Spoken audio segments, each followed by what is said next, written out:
this module, I will discuss sleep as it relates to pain, factors that may affect your ability to get good quality sleep, how this may affect your pain levels, and some things you can do to improve your sleep, which in turn will help reduce your overall pain experience. Sleep and pain are closely linked. People who have pain tend to have poorer quality of sleep, and people who have poor sleep quality tend to have worse pain outcomes and increased sensitivity to pain. However, high-quality sleep has been shown to improve healing and tissue growth and less overall pain sensitivity. Chronic pain can affect sleep directly by preventing you from falling asleep or waking you up during sleep due to muscle spasms or other acute flare-ups. Chronic pain also affects sleep indirectly by decreasing activity during the day to avoid pain, thus leaving you physically rested, which can cause you to be unable to get sleepy when it's time for bed.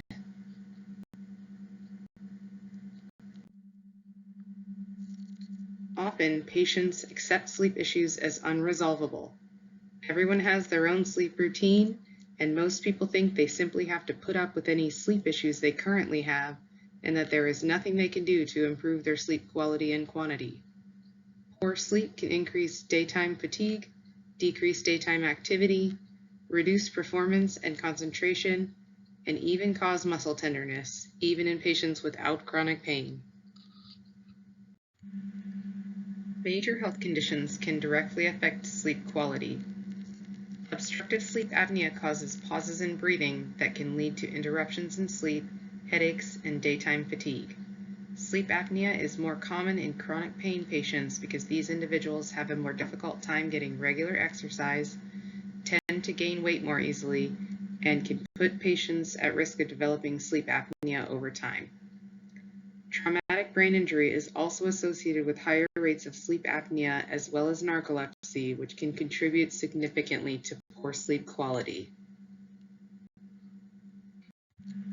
Uncomfortable sleeping positions caused by a mattress that is too firm or too soft, or having too many or too few pillows can cause muscle soreness and back or joint pain. Some medications may cause stimulation, which can prevent you from getting sleepy at bedtime, and other medications can increase sleepiness, which can make sleep apnea worse. Daytime activities can indirectly affect your ability to sleep well at night. Using your bed for activities other than sleeping, such as watching TV, being less physically active during the day, and drinking caffeine too late in the day can all disturb sleep quality. Other substances that can reduce sleep quality include alcohol, opioids, and nicotine. Alcohol and opioids can cause drowsiness as an immediate side effect, but they can also both disturb sleep cycle. Nicotine has a short duration of action, so it can wear off during sleep and cause symptoms of withdrawal. It is best to avoid these substances shortly before bedtime. Eating and drinking before bedtime can also reduce sleep quality. Eating a heavy meal can raise the body temperature and cause indigestion, and drinking too much liquid can cause you to have to get up and go to the bathroom in the middle of your sleep cycle. It's important to go to bed and wake up around the same time every day, so your body can be used to your routine. Emotional issues such as fear, anxiety, and depression can also make it difficult to fall asleep. It's important to try to manage these emotional concerns during the day to avoid laying awake thinking about them when it's time to sleep. Stimulus control means making your sleep environment as conducive to sleep as possible. This means eliminating distractions and reducing negative associations, such as doing waking activities in your bed or bedroom. Wait to go to bed until you are sleepy, not just tired.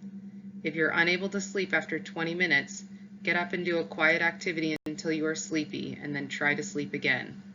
If you nap during the day, try not napping to see if that helps with sleeping throughout the night. Only use your bed and bedroom for sleep and sex, and go to bed and get up around the same time every day. Tiredness may make you feel like going to bed, but sleepiness will help you get to sleep.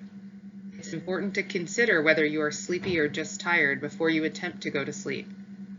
Toward the end of this module, I will provide a list of quiet activities you can try if you have to get out of bed because you can't sleep. Make a plan of where you will go and what activities you will engage in. Here is a questionnaire that helps determine the most likely causes of your sleep disturbances, which can help you better have a targeted approach to adjusting your sleep routines. You may already have some ideas of what you can do to improve your sleep, but some of these may surprise you, so it's a good idea to get a full picture of how your sleep routine is affected. Here is a cheat sheet of some of the things I've previously mentioned, broken down into things that may make sleep worse and things that you can do to improve your sleep. It's a good idea to make some gradual changes in your habits, as you are more likely to stick with them over time and notice a difference. This also helps you determine what works for your routine. The next 3 slides are lists of activities you can engage in if you are having difficulty sleeping at different points during the evening and the night. It's important not to lay awake in bed for a long period of time, as this can promote negative associations with the physical space of the bed and bedroom and cause you to get even less sleep. Keep in mind, if you laid awake for 20 minutes or more, you should get out of bed and leave your bedroom to do some of these light activities to busy your mind for a short time, and only go back to bed once you feel sleepy.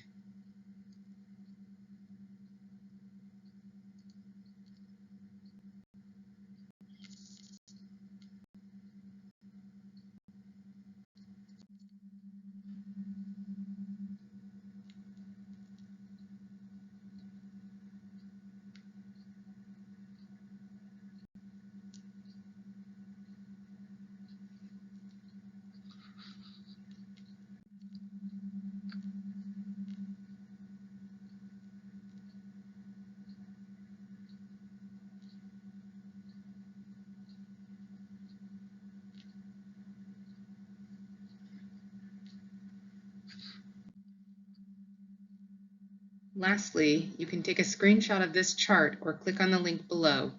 Use it to help you plan the changes you would like to make in your sleep routines. Pick 4 behaviors you would like to try changing and write them on this list.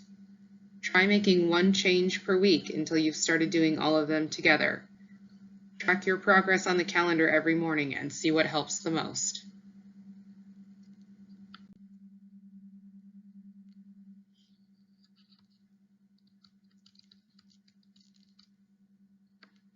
In summary, use the above materials to determine how you can improve your sleep and practice good sleep behaviors to get the most out of your sleep time.